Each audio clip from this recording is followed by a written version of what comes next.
Hey, brand builder, Rory Vaden here. Thank you so much for taking the time to check out this interview. As always, it's our honor to provide it to you for free.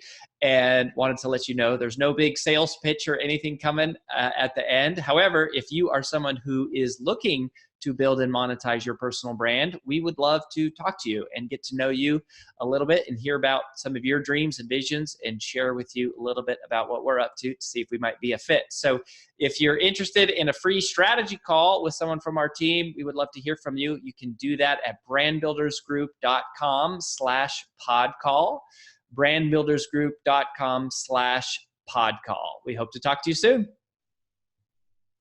Well, long before Ken Coleman was a Dave Ramsey personality, he and I were friends. He hosted a talk show in Atlanta, and my appearing on his show as a regular guest was one of my first ever gigs, like a regular recurring guest. And it's amazing to see how Ken's career has grown. He truly is like one of America's number one, like the number one career coach or one of the top career coaches.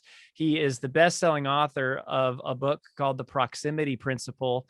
And he hosts a nationally syndicated radio show now called the Ken Coleman Show. And so he has been hosting, he also has, he hosted the Ramsey YouTube channel. Now he has his own YouTube show. He hosts a lot of the events for EntreLeadership, the Summit and Master Series, and all of these different events that they do. And he's just an amazing guy. And it's been awesome to see how his career has evolved. His personal brand, at least, as I perceive it, is really around helping people find purpose at work.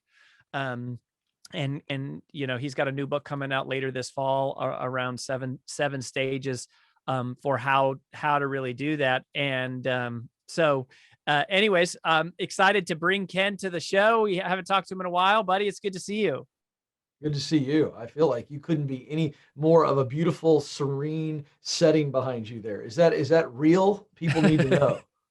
It is. That's our backyard. Right. You have to finish the interview by running out and jumping in the pool so we can see that. That would be great.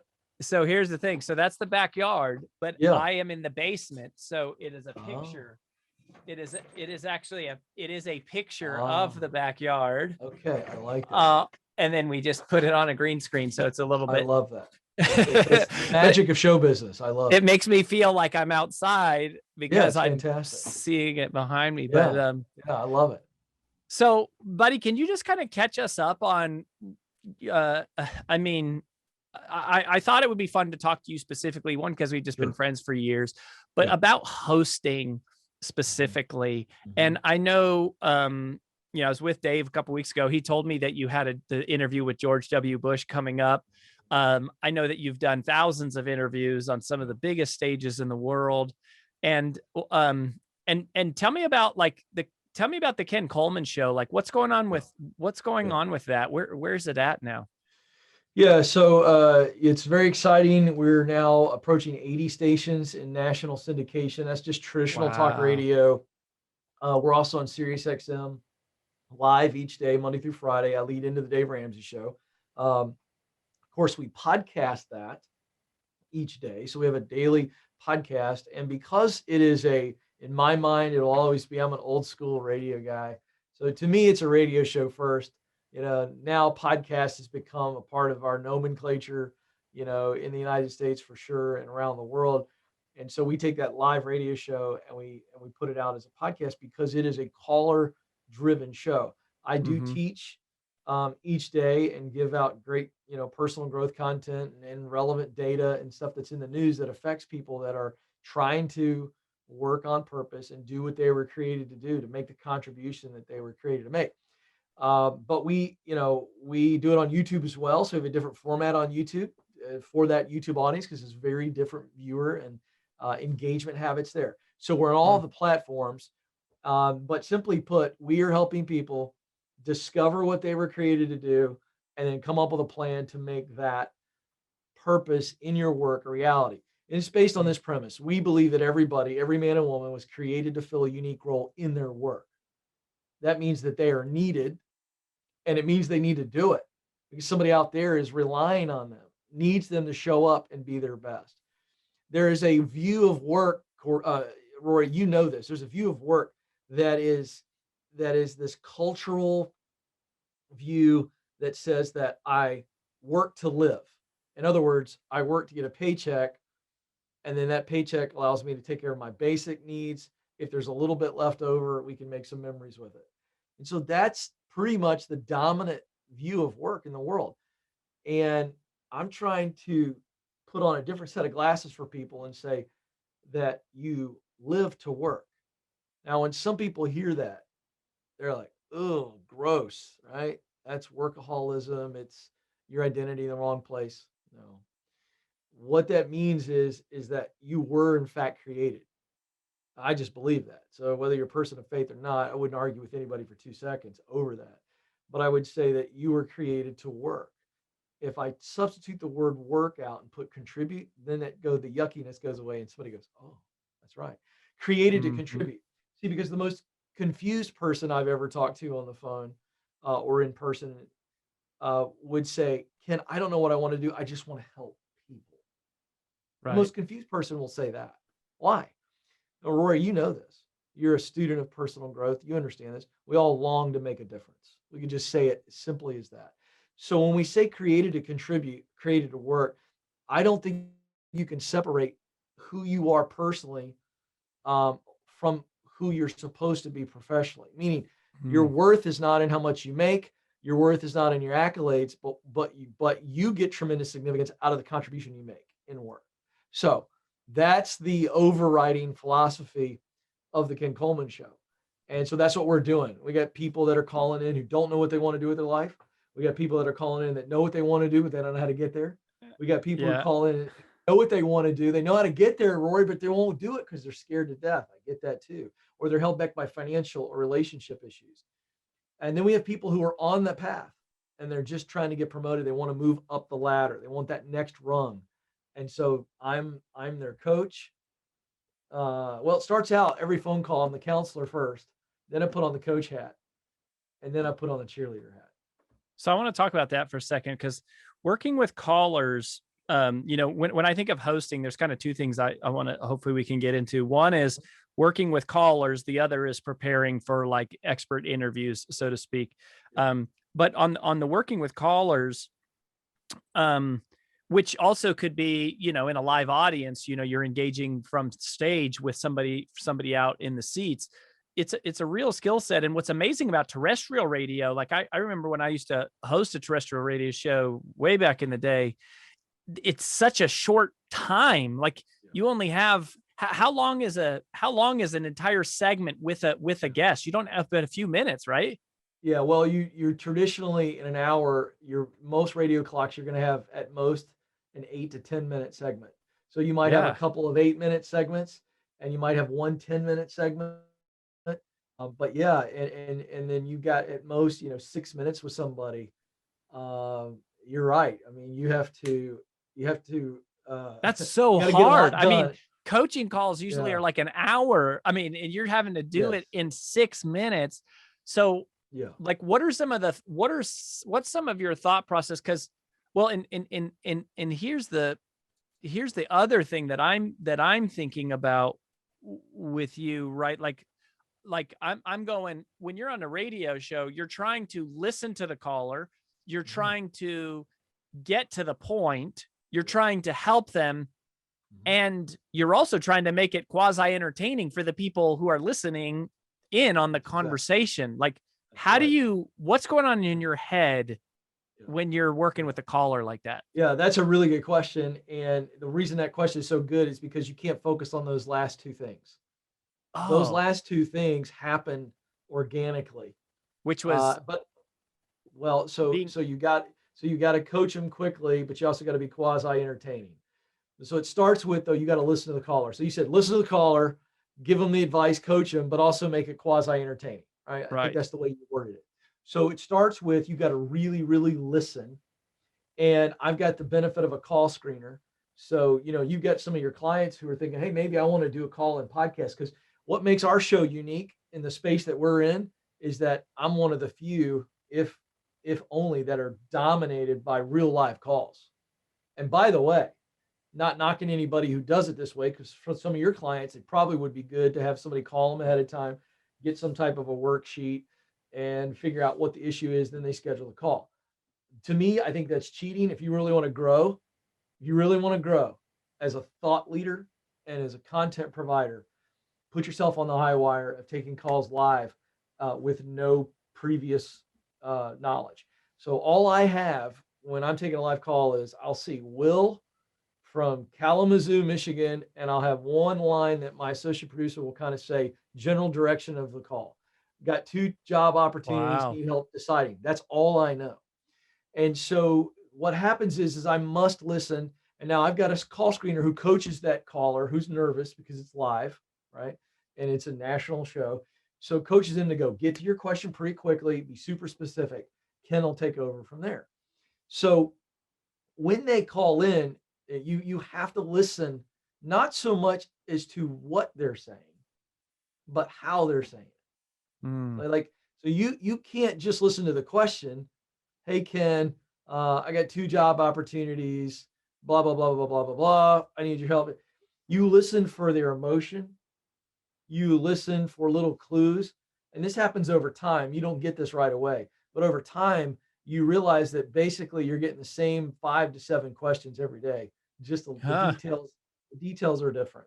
And so what happens is you must listen. What is the real question? They may ask me this question, but they're really asking me this question.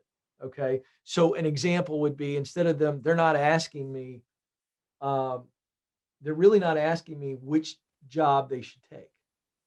What they're really asking me is, am I an idiot for wanting to take this other job because it's less money, but it's going to eventually get where I want to go. The other one is, on paper, it's just a much better job. But this one over here, my heart's telling me it's right. It's got the best payoff, a little bit of risk. You see what I'm saying? So the question behind the question. So when I'm listening to the question, I'm trying to figure out, what are they really asking? And many times I'll just come right at them and go, well, what's going on here? And so my job is to respond quickly with a scalpel, and the scalpel is the question. And from years and years and years of doing expert interviews with big name people and all this kind of stuff, and trying to develop a conversation for an audience to get something from, I've learned how to ask a question that goes about 3 levels deeper. So the magic is listening for the real question, the emotion, the challenge, the desire. That's what you're listening for. And then you ask questions to get deeper to that and uncover it, not just for the caller to now answer your question full circle, but to uncover it for the listening audience. And when the listening audience sees and hears that happening, it's the theater of the mind, because it's radio or podcast. So they're picturing what I look like. They're picturing what that person looks like. You can't help it. And so that becomes entertaining. When you uncover somebody and turn somebody's light bulb on, that's entertaining as hell, man. So so basically it's just, you're focused on serving that one person, and by virtue of doing that, it'll be entertaining and engaging for the listener. I like that. So that's well, good. Let me add one thing to that. You must serve the caller, but in serving the caller, you're talking to the general audience too. You see what I'm saying? So I'm answering Will's question, but as I'm teaching, I'm going, and folks, Will's not the only one. Some of you out there right now are feeling the same way. You drop in little moments like that, so it goes from Will's application to their situation. They apply it however they would, but they're voyeuristically engaging, and that is entertaining to people. And so you actually will you'll use language that kind of steps out of the conversation with you and Will to kind of connect to the listener and say, sometimes I'll apply it to everybody, but other times I'm just going to go deep with Will. And I'm going to go, Will, are you feeling doubt? Why? What are you doubting? And by going really deep with him, everybody else in the audience that's listening, that's dealing with some doubt, they totally apply it to them. But like, so how do you go deep in 6 minutes? Like, you'd be surprised. So you have to listen to it. And I mean, I know you're a busy guy, but you'd have to listen to it to really break that down. The way I do it is, again, I'm approaching 5,000 calls now in 4 years live on the air. And so the repetitions, I know what I'm hearing. I mean, within 30 seconds, I usually know what's really going on. And so And the you're way I diving go into deep it, is dig with questions. and it seems like you're really driving towards the emotion, almost like it's going, they're asking whatever they're asking, but the real issue is how are they feeling underneath the surface. And if you can get them to open up about the emotions that they're feeling, then we're having a meaningful conversation. I must uncover their heart. I'm all about uncovering their heart. I mean, I joke around with my wife about this, but I don't say this often publicly because it could sound cheesy, but I'm in the heart business. I had a lady call today and she had two options. One was stay where she currently is, where she's crying once or twice a week. At the end of the day, she's killing it. She's making 180 grand. She's really good at it, loves the people there, but the job is stressing her out. She's on the verge of burnout. And then she's got this other opportunity where she'll make 150. It'll keep her on the same career path, keep her on the ladder, but it's going to be way less stressful. She may make 30 grand less. And she's calling me. And instead of me telling her what I think, I just walk her through a series of questions and I get her to tell me. I said, I know what you should do because I can hear it, but I want you to tell us, what are you leaning towards? Because I think your head's telling you one thing and your heart's telling you another. Is that right? She starts giggling. Yeah. I've had that call 100 times where it's a wrestling match between the head and the heart. So, but I got to get the caller to tell me the voice of the head and then the voice of the heart. And then I go, before you called me, which way were you leaning? And she said, Ken, I was 75% one way, 75% the other way. And I said, that's impossible. She starts laughing again. I said, what's your heart telling you to do? She goes, take the other job. And I go, what did you think I was going to say? She goes, you were going to tell me to follow my heart. She's been listening to my show long enough to know what I'm going to tell her. See, the heart and the head should be in alignment, but it should always be the heart driving and the head joining. And The other way around doesn't work. did I hear you say that you want them, there's this wrestling match of the head and the heart, and you want them to speak out both what's your head telling you and what's your heart telling you. You try to get them to say them both out loud. I absolutely do. And that's for the audience. They think it's for them, but it's for the audience. Because I want the audience to catch up and not just to follow along, but to see the exercise itself. Because that's what we need to do. You and I have both been in those situations where we've been torn and we'll speak to somebody that we know and we trust, and they'll just, however they do it, maybe not as intentional as that, but they get us to that point where we go, I got to trust my heart here. My heart's telling me this. I'm overthinking it up here. This is what the heart says is right. I'm going to go do it. And so then my head gets in alignment. But the problem is our brains are these logic machines. And that's a wonderful thing from our creator. They're the greatest logic processor in the world. The greatest supercomputer of all time is the brain. But the problem is that I've been relearning this. You and I've grown up in a world that kind of says our thoughts drive our feelings. I'm now totally reversing that and rethinking that and relearning that. It's our emotions that drive our thoughts. So when I have the emotion of fear, then my thoughts are going to all be about fear, and that drives my actions. So I've got to get my heart settled. And when I get my emotions and my heart settled, then I can think better. And that's that alignment. So when we're talking about doing something that you love, these people call, they know ahead of time. They just want me to give them permission. You're right. Yep. So anyway, I just dig with lots of questions. You'd be surprised how quick you can get to the heart of something with first of all, a really good question. And then when somebody starts talking around it, see, it's my show and I'm in charge. So we're all polite in real life. I'll just stop and go, stop. You didn't answer my question. Let me ask it again. I've had people say, Ken, I say, what would you do if money wasn't an object and you couldn't fail and you didn't have to commit to the rest of your life? What would you do? I don't know. And I remember the first time I did this, I almost threw up on my desk. It was in the moment. Okay. It was very Tony Robbins. I've watched Tony. I've studied Tony. And I remember the first time somebody said that to me, and I led them right to the edge and they went, I don't know. And in that moment, I was like, okay, I can redirect, give them some advice and put them on hold and move on. And in the moment, Rory, I just went, that's not true. You know, because while I was setting you up, and I'm going to do it again so that you can hear yourself one more time, I want you to see the thoughts. I asked you if you could do something tomorrow where you knew you couldn't fail. you'd absolutely love it, and you didn't have to commit to the rest of your life, what would you do? And I know that while I said that the second time, the same thought that you came up with the first time rolled through your head. You couldn't help it. It popped up, and you're not telling me because you're scared or you're doubtful. Now, no more excuses. Say it. And dude, I was totally terrified. I was like, if this person locks up on me, I don't have a place to return to. And would Right. you believe it that they said it, blurted it out just like that? Now I've done that many, many times because here's what I've learned. I've learned that when I create that vision for people, those word pictures, right? I say, what would you do if you knew you couldn't fail? What would you do if you knew you'd love it? What would you do if you didn't even have to commit to it? It's just this fun work adventure, like no risk. It's impossible for a human not to have some thoughts. All I'm doing is taking them on a little journey. And so you got to trust it that the thoughts are there, and then you got to make them say it. Yeah.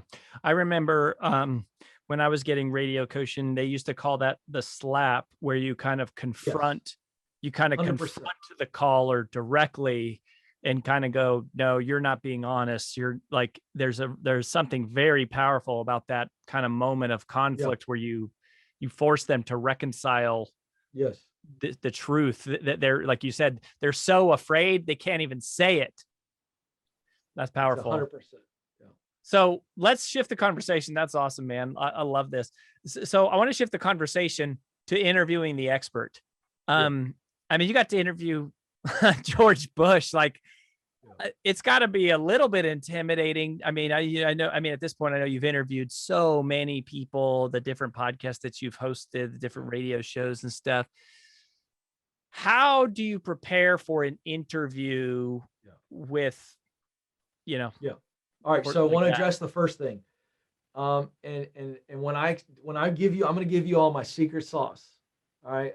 I could charge a lot of money for this, but I'm not intimidated. And there's two reasons why I'm not intimidated. One is preparation, and two is experience. Preparation is everything. And I'm about ready to give you the secret sauce of how I prepare an interview like this, to do it in front of thousands of people, plus, a former head of state. But I've said this many times, relentless preparation leads to reflexive performance. I'm going to say it again. Don't any of y'all steal that, because if I see it on social, I'm going to bust you. Relentless preparation leads to reflexive performance. The reason the great quarterbacks like Tom Brady or Brett Favre or John Elway, Joe Montana, you can plug in the names, Dan Marino, we marvel at how they can lead a team from the 1 yard line down to a touchdown with less than 2 minutes to go, no timeouts.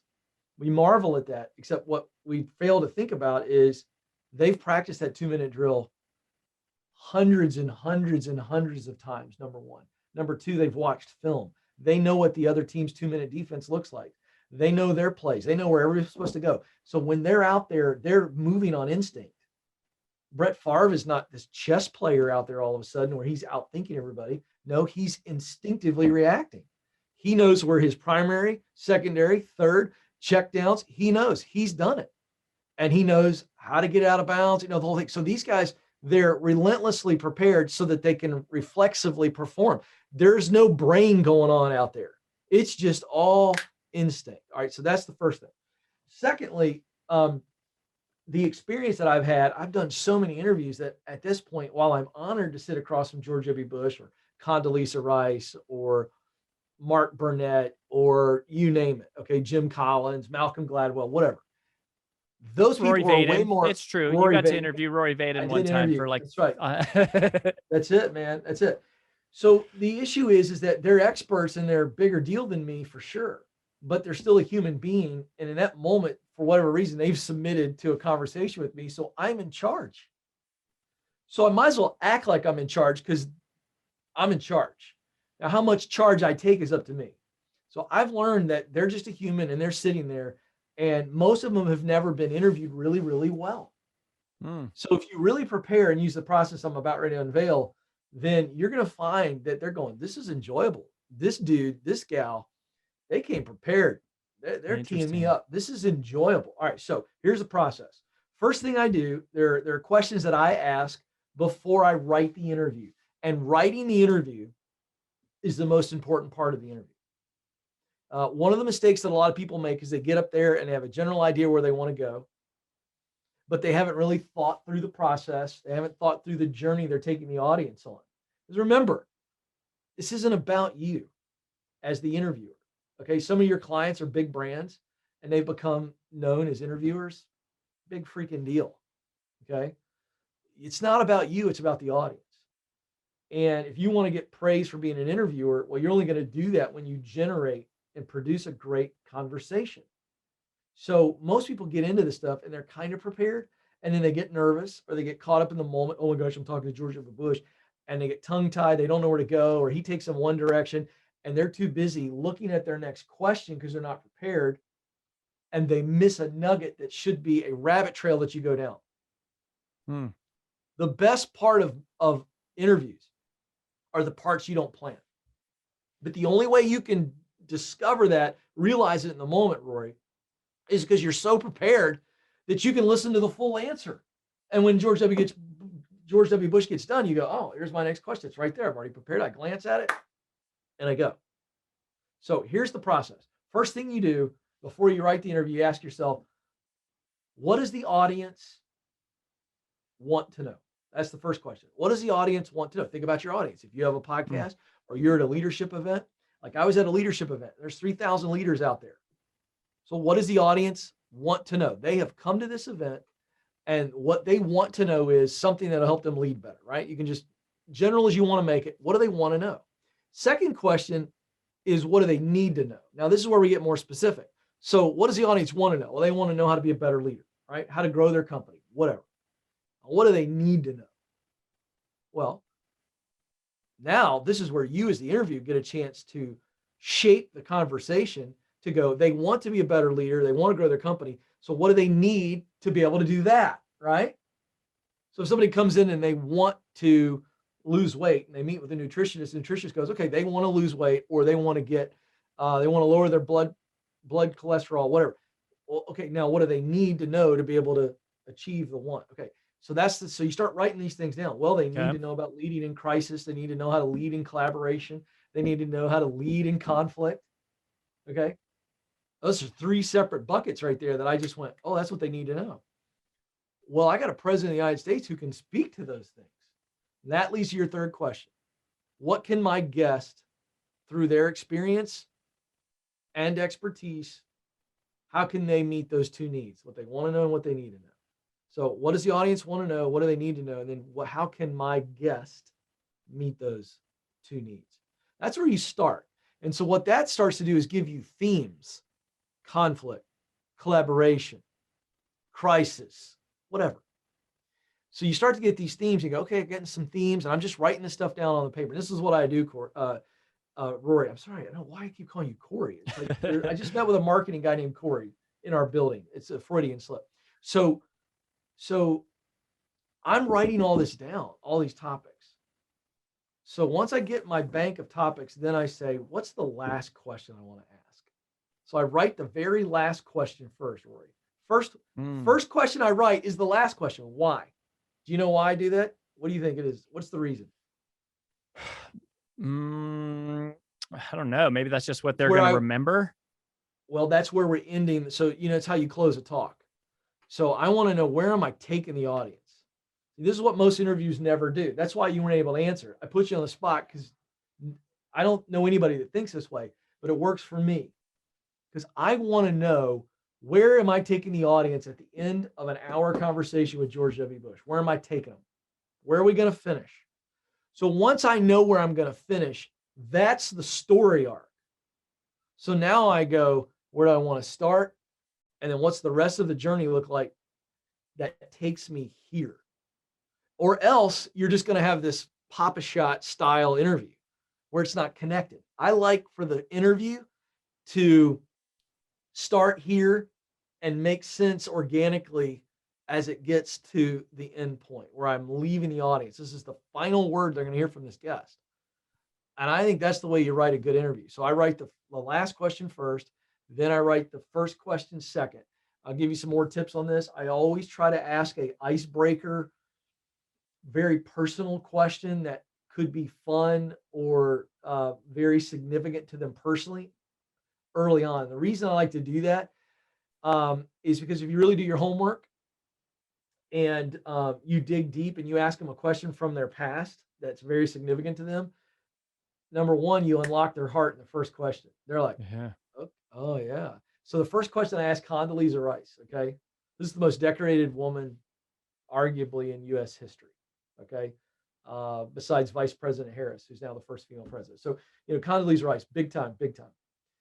And most people don't realize that she was a competitive ice skater when she was in her early teens. So the first question I asked her was about ice skating. Most people in the audience were like, what? Where is he going with this? She lit up, big smile on her face, started talking about all the hours, why she loved it. And so I introduced a different Condi Rice to the audience, number one. But more importantly, I established rapport with her because she's looking at me going, all right, man, you did your homework. You showed up. You know something about me. You're not asking me the general question. And so she leaned in, she warmed up to me. We had rapport. And that's the thing, same thing I did with George W. Bush. I started the interview. Will, my publicist sitting here, I started off by going, hey, before we start talking leadership, tell us what you're up to now. I knew he was going to talk about painting because he just released his third painting book. I knew I was going to ask him about painting his wife, Laura, because he's got a hilarious story on it. And so our first 5 minutes was hilarious. Him talking about learning how to paint and painting his wife and she hating it and making sure he threw it away. And the audience was roaring with laughter. And he and I are having a blast. And I haven't even asked him a leadership question yet, but I had established rapport. So that's my process. That's a little bit of how I get into it. I love that. So that people feel like they're eavesdropping in on a real conversation. Then it's no longer, I can't believe Ken Coleman's up there talking to George W. Bush. People are largely ignoring me because I'm not hemming and hawing over my question. I'm this guy who's having the time of his life having a conversation, and you're getting to watch me do it. You're not even focused on me. You're focused on the present, which is what it should be. A great interviewer makes the interview about the guest because they're so smooth, so prepared, and leading somebody, not just the audience, but the guest. You're leading the audience and the guest at the same time. I love it. That's so great, Ken. Like that is, I really love that idea of writing the last question first and just realizing no matter how this goes, that we need to end up here. And that is so true. When people share in intimate detail about their life, it opens, it's disarming, it knocks down walls and it creates the rapport. Yeah. That's so powerful. Well, man, I knew that you would have secrets on how to do these interviews, and you've been so generous, and this is so helpful. Where do you want people to go to learn about you? And I mean, obviously you got the Ken Coleman Show. We'll put links to the Proximity Principle book on our blog post about this. Where else would you direct people? I'd love your audience to connect with me on Instagram at Ken Coleman. If I can ever add any value to your audience, I love what you're doing. I love connecting with other influencers and best practices and encouraging each other. KenColeman.com is the website where you can learn anything and get connected with anything I'm doing. And of course, the Ken Coleman Show. If you want to learn how to dig into people's hearts in 6 or 7 minutes, give it a listen. It's a daily podcast, and once you get tired of it, you don't have to listen to it anymore. But you can steal some trade secrets and listen. It's just cuts at the plate, man. It's just being willing to suck and put yourself out there and learn how to do that. And over time, you get really good at it if you just keep showing up. Yeah, well, for sure. I mean, you've been doing this for a long time. It's great to see you growing. What's your favorite interview question someone has ever asked you?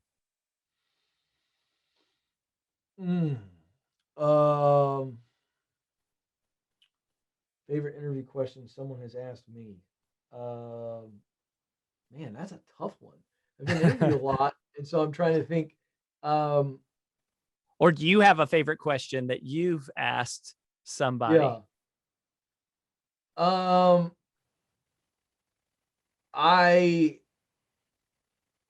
I think the favorite interview question I ever asked of somebody was with Coach K, the legendary Hall of Fame coach for Duke, who's one of my favorite coaches. So it was an unbelievable honor and I prepared that interview, and I asked him my favorite question I've ever asked, because it was so personal, but also I thought what he did with it was really fun, and I felt like he was going to crush it.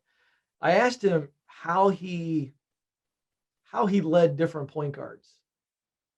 So in basketball, the point guard, at least back in the day, the Tommy Amakers, the Johnny Dawkins, the Bobby Hurleys, and Coach K was known for these great point guards. And in the question, I said, Tommy Amaker, very different than Bobby Hurley. Both led your team, and one graduates, the other comes in. How did you lead them differently? And he got this big old smile on his face, like that was a freaking awesome question. And he was like, I love that. And he said that's really, really good. And so he told me. And so he began to go into how he led Tommy was much more intentional and much more structured, because Tommy wanted to know which play to run in the timeout, draw it out, and Tommy was going to run it perfectly.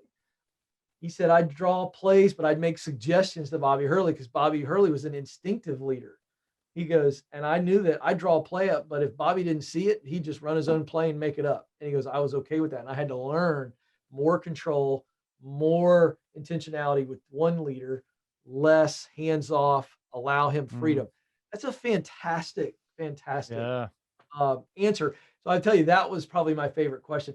I think people have asked me before, I think probably most favorite question is, what's the challenge? What's the greatest challenge of being a thought leader and somebody who's been given a really large platform? Like Dave Ramsey placed me here. There's just zero question that God and Dave Ramsey, they're the hands, along with others that poured into me, but they're the hands that have put me in this position. And I got asked that question recently.